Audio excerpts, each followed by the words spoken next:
Welcome back to Where Rovers.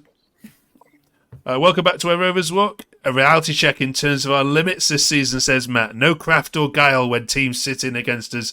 Majorly 2 points dropped. We're going to be taking the bite out of all things Preston and discussing that game and getting these amazing Rovers fans' views on all that. We'll also be looking at right backs, and we'll also be asking Harry about what started him becoming a Blackburn fan and digging a little bit deeper into this young man's past. Welcome to Where Rovers Walk. It's the quickest and most comprehensive view of all things Rovers on the internet. Thank you for watching.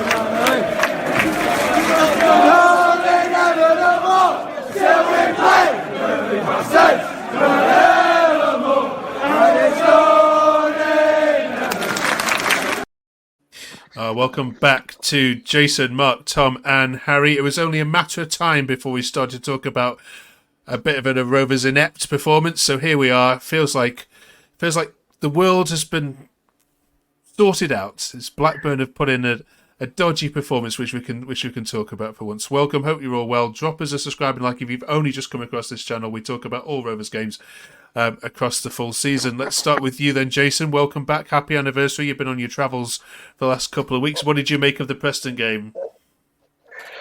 Awful. It wasn't the best. We just never got going. We had a couple of chances, but I mean, the best chance which was Dolan, Edge's shot, and then Dolan at the post. That come from nothing really. And Edge's shot from nowhere. He's just poor, but you can't play well every game. Preston away is always a tough game. All away games in the Championship are tough games, but it's just. The most important thing is not getting beaten. I don't think we looked like getting beat. I'm just disappointed we didn't really take advantage of having the man advantage for a little while, and then it just got crazy towards the end. But unbeaten run keeps going. So yeah, we're the best performance, but a point's a point at the end of the day away from home. Yep. Can't complain at that. Tom, have a look at this. Everything John Eustace says in his interview makes absolute sense. It's great and reassuring that all our positives and areas to improve on are clear to everybody. Solid points away from home, especially given the awful ref. Yet again, we move on together. And it's the refereeing decisions I want to ask you about, Tom. There's 3 in particular decisions which we need to discuss. First of all, the red card to Preston. First off, the scissor challenge from behind. Some of the Preston fans even are calling me out, even some which we'll be talking to later on his own channel, saying that wasn't a red. That's how anyone can argue that wasn't a red card is they need their heads checking, because he went in and it was a scissor tackle, that motion that you're told you cannot do no matter what happens there. So let's click off there, Mark. That's ridiculous. Any Preston fan who can argue that's not a red card needs a red checking. Sorry, that's definitely a red card. All right, Tom. You triggered. I haven't got the tweet, but there was somebody who said, "Look, there's 3 actions in that one motion. There's the tackle from behind, there's the scissor action, and then there's the 2 feet off the floor." Yeah. So essentially, he's committed all 3 actions which constitute dangerous play. All right, thanks for not holding back on that one, Tom. Mark, the second red card of the game was for Beck. I mean, even as a Blackburn fan, you can't really have too many complaints, I hope, about this one. No, it was, again, it's a red. He retaliated, he kicked out, and again, shown a bit of, he was probably a bit naive. I think towards the end of the game, we seemed to play into Preston's hands a little bit. They were looking for those, trying to get those free kicks so they could get the ball into the box late on. Again, there's no arguments, but both were red cards for sure. Yeah, it's classic Heckingbottom tactics. Come on, he's been doing that made a career on it. He's made an absolute career on doing that kind of play. Yeah, absolutely. All right then, Harry, you get to chew over this one. We've seen photographs, I think, of Beck's back. I think have been placed on social media. I'm not sure whether they're actually realistic or not, but Osmajic gets a yellow card for taking a lump out of his back. it's something we haven't seen for about 10 years with Suarez thing. I thought we'd got rid of this from the game, but apparently not. What was your view on it? Well, my problem isn't that he wasn't necessarily sent off straight away. There was a lot going on, and it was I completely understand he didn't get the benefit of the replay, and he could have easily missed that with a lot going on. But the fact that Beck goes over to the linesman and says, "I've been bit," and the linesman's right, all right, mate, I don't really care, doesn't give it any sort of consideration whatsoever. He clearly is trying to show a bite mark on the back of his neck. I mean, if he's saying he's been bit and he's got a bite mark on the back of his neck, I think he's going to struggle to put that there himself. I think there's clearly got to be some. That's pretty substantial evidence. And I know he's sort of like he's innocent till he's proven guilty. We can't say it officially happened, but come on, let's not be silly. And it should be a ban because one because it's dangerous, but two because it's weird. Like, who bites? It's really weird. Why would you bite someone? Like in a situation like that, if it's all kicking off in a derby, and I'm all for pushing and shoving and whatever, but you don't bite someone. Like, what is that about? So yeah, I mean, it's got to be a ban. It's got to be a lengthy ban for being a weird man. Okay. All right, let's jump back to the Blackburn performance of it all then. Jason, Not Your Business says that was absolutely dreadful. I can't believe I watched that. Preston were better with 10 men than against our 11. Still a point away from away fixture and only 39 points to safety. Still unbeaten, I guess. I love that Blackburn fans are still counting how many points to safety you are. It's brilliant. I love that. In terms of, Jason, was that your worst performance of the season so far? Definitely. To be fair, I was expecting a better performance, 11v11. I thought we'd be more free-flowing going forward. But from an earlier stage, we were knocking these long balls into 3 short plays up front, and it was a strange tactic for me. I think if we'd have had Gay up front, perfect, knocking into the big lad. And when he come on, that's what we were doing, and it worked better. But while we were trying to do that, and I know we were trying to play long into the channels, to try and get the width, but near enough every pass was under it or over it, and it just seemed a strange tactic, and it set the tone for the game for us. We never really moved on from that. Like I say, even when the subs were made, but we seem to have off days in the big games, and it's. You know, like I said, it's the tweet there about counting down points to being safe. It's just the mentality of Rovers fans. You get used to it. These sort of performances pop up. And to be fair, not just us, many teams on good runs pop up with bad performances. So we didn't get beat. That's what I'm looking at. So, okay. And if it helps you feel any better, QPR fans have said that their performance against Millwall was utterly shocking and they were lucky to get a point. So they're your next opponent. Should be a good game. Should be a very interesting 0-0. Last one, Tom. Kyle says, bad day at the office from the majority of the team. As much as we compliment Eustace tactics, and by the way, this channel has every single week, today he got it wrong. Long ball from the begging men with no players over 5 foot up front to pass it to, which is what Jason just said. Even against 10 men, Preston looked most likely to score. Still would take the point. Yeah, we've lauded Eustace, haven't we, for many weeks, but is it fair to say it's on him, this one? Yeah, I mean, it wasn't the best performance from Rovers, as we've all just said. I think playing Hashi up front on his own, he wasn't the biggest lad, and obviously Doden out wide as well. Two fairly small lads, and like when Jason Gay came on, it did make a difference. I think the Championship's such a funny division that anyone can take points off anyone. I know Burnley have already lost this season, so have Sunderland. I mean, Albion are the only team that are really kind of flying at the moment alongside, obviously Sheffield United haven't lost either. But I think a draw, I mean, I'll have to admit last week I kind of maybe overlooked Preston a little bit.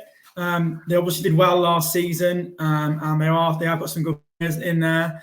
I think the heat at the moment of Blackburn doing so well of late has got to me a little bit. I think it's a bit of a reality check, and perhaps it's not necessarily a bad thing. We didn't lose the game. We went away, came away with a point. I think Preston weren't a bad side, in all honesty. We obviously weren't at our best.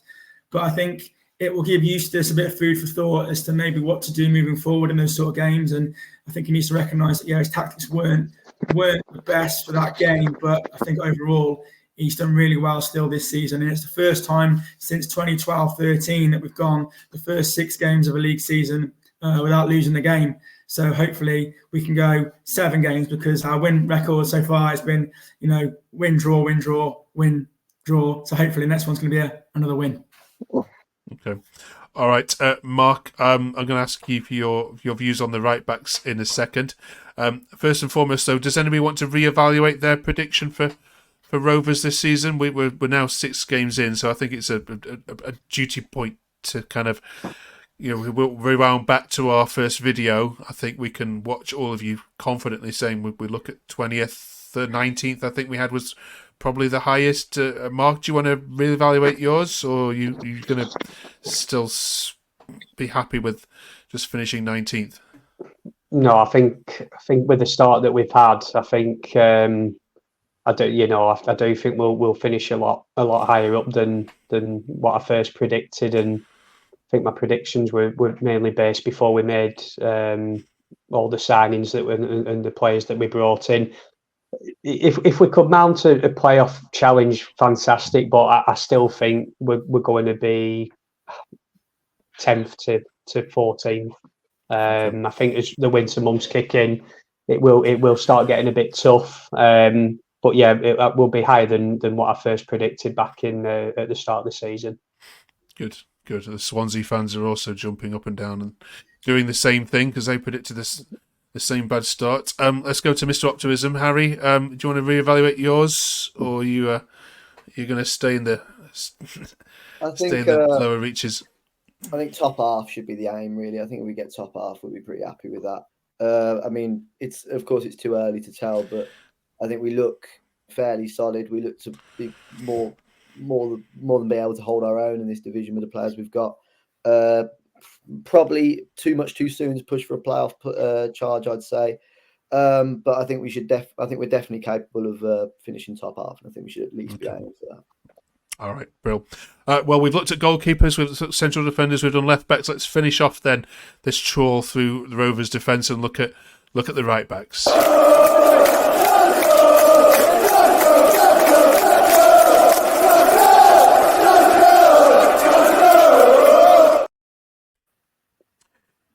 Yes, so, sorry, Tom, let me just move that out of your face. There we go. See Jason. So transfermarket.com says you have 4. I know we're not going to see all of these, particularly in the right back position, but Mark, coming to you first on this one, do you see this as a position of strength and depth or an area of concern? No, I think we've got plenty of cover in there. I think we spoke last week about the full-backs, and I think obviously when Callum Britton is fit, obviously he should take up the right back position. But obviously we've got the players there that we're looking at. You've got Rankin Costello that can fit in there. I know Lewis Travis has played there, but I don't expect him to fill in there at any time. And Hayden Carter, the last couple of games he's played at right back, he's looked really good. He did last week, and even at Preston, and he started getting forward a little bit more in the second half, looked really good. We've also got the young lad Leo Daru as well, who is in the under 23s, who's been on the bench a couple of times, and he's a real prospect as well. So I think we've got plenty of cover now in that position. Okay. We've, as I mentioned, we've completed the full set now, so it's only right for me to come to each of you and ask you to grade the whole defence as a unit. So out of 10, Jason, how strong are Blackburn defensively, grading what we know about keepers, reserve keepers, central defenders, and of course what we've done recently, left back, right backs? If you'd have asked me after the first 4 games when we conceded every game, I'd have probably said about 3. Couple of clean sheets in now. I'd probably said they're a solid 7. I think there's always a mistake in them, that's a worry. But yeah, solid 7. Okay. Tom? Yeah, I think I'd agree with Jason there. We have got quite a bit of strength and depth with the defenders. I think people are quick to forget as well that Scott Wharton is a big miss, being out for the season. When he comes back at the back end of the season, starting next season, I think we've got a lot of strength there. McFadden is a real bit of quality and for the experience, and I know Coventry fans are always singing his praises. I think with the backup and obviously Owen Beck, been a revelation. Hopefully when he comes back, something will happen with the rescinded red card. But I think it's a real strong back four we've got, and I think the replacements that do come in are just as much quality. And I don't think we're hindered by any replacements that come in should we get injuries or red cards. Okay, Mark, any advances on the numbers you've heard so far? No, pretty much agree with both Jason and Tom. I would go with a solid 7 as well. I think Jason said we have always got a mistake in us somewhere. But looking at it with the strength that we've added and who we can bring in when players are out, a solid 7 sounds about right. Well then, Harry, you're going to either help me easily work out this average and go for 7, or you're going to mess me up. Where you go? I was going to go for an 8. Okay, right. Makes it a little bit more difficult. But I think we've got fullback options that offer us something a bit different. We've got players, fullbacks that naturally want to stay wide and get the ball in the box in Britton and Pickering, and we've got more fullbacks who kind of want to come inside, be more involved in plays in more central areas, and sort of create more shot creating actions that way in Beck and Rankin Costello. I also think we've got some decent centre halves. I think on his day, Hayden Carter is one of the best centre halves in the league, and I think with getting that bit more experience now, I think he's really showing why he's so highly rated by Rovers fans. Dom Hyam on his day is a really good player. In his first year, looks really impressive. Sort of had a bit of a blip in the second year, but we know when he plays as well as he can do, he's a really top centre half, and we've got some experience in depth as well. So I'm pretty positive about the defence all in all, to be honest. Okay. Right, thank you all so very much. Before we go, Terry Stalk is 1 year old today, and Harry was there at the very start of it, so you'll forgive us, Jason and Mark, Tom, just for dropping you off the screen just for a second, as we put Harry, as we have all the other originals, under a little bit of pressure, and ask him about why he's a Rovers fan. Just bear with us 1 second. He didn't know this was coming, so apologies, and we also have to distract him with some awful cheesy music as well. All right. Oh, I'm not turned it up. There we go. Right. What was your first Blackburn game, Harry, please? How old were you? It was Birmingham City away. I was probably 4 or 5, and shock horror, we lost, and Heskey scored. I remember that. Heskey was the first player I ever saw score live. There'll be lots of Rovers fans that have watched over the years that have wanted to ask but haven't put in the comments. How does a Brummie end up supporting Rovers? I just love pain. That's the heart of it. No, been my family's team. Family of all Irish background. When my family moved over from Ireland, they moved down to Blackburn before eventually settling in Birmingham. And yeah, so somehow that happens. I mean, it's not a common one. It's pretty confident to say that I was the only Blackburn fan in my school. But yeah. Weird the way these things work out. Favourite player growing up? I do remember the sort of ends of Two Guy, my sort of visions of Two Guy that may have sort of been maybe what I've seen in clips later years, but what I remember him sort of playing that sort of almost lackadaisical approach where he sort of didn't really look under any pressure. He just sort of pinged balls and scored some worldies. But again, I was a little bit too young for him, so I'd say maybe Gamps Pedersen, just as sort of those flashes of brilliance that we don't really have. We haven't had a player for a long time that sort of has those sort of like bits of quality. I saw him back at the Ewood, wasn't he, recently as well? Talk us through your match day routine. It's an interesting one.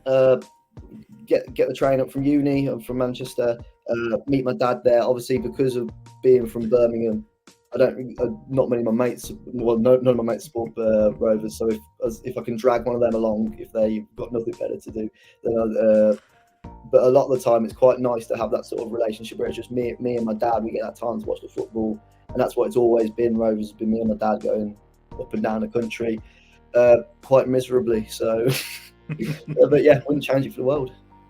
Brilliant. And finally, what's the best Rovers match you've been at that will stick longer than memory and you'll tell your kids about and bore them to death about? Well, I'm sure the rest of the lads will have much more sort of positive or like much more bigger occasions than I have. I'd say probably either game against Leicester in the last couple of years when we beat them away in the cup, or we stayed up. I'll go for the last one when we stayed up on the last game of the season. I know I hopped onto the live that we did right at the end, and you couldn't wipe the smile off my face that day just because of the sort of you'd seen the sort of pressure, the feeling of it mount upon me over the last 10, 11 weeks. It's just like relegation dooming. The fact that was just sort of like, let's take one big sigh of relief now. We're over and done with. We'll play championship football next season. Yeah, that was an enjoyable one. Best of a bad bunch, to be fair. Absolutely, yeah. It's one of my favourite moments actually of last year was when you popped up in your drunken state with no voice shouting that Sammy Schmodix had scored past Leicester and made Blackburn safe. Brilliant. Thank you, Harry. And the rest of you three, we will find out more about each of you as the weeks then progress. Thank you very much for that. Thank you very much for joining us on Rovers Walk. We will see you the other side of the QPR game next weekend. We'll review it all and also start to look at the midfield for Rovers as well. Cheers for joining us. Do subscribe. Do drop us a like if you haven't done already. And thank you very much for watching. Thanks all.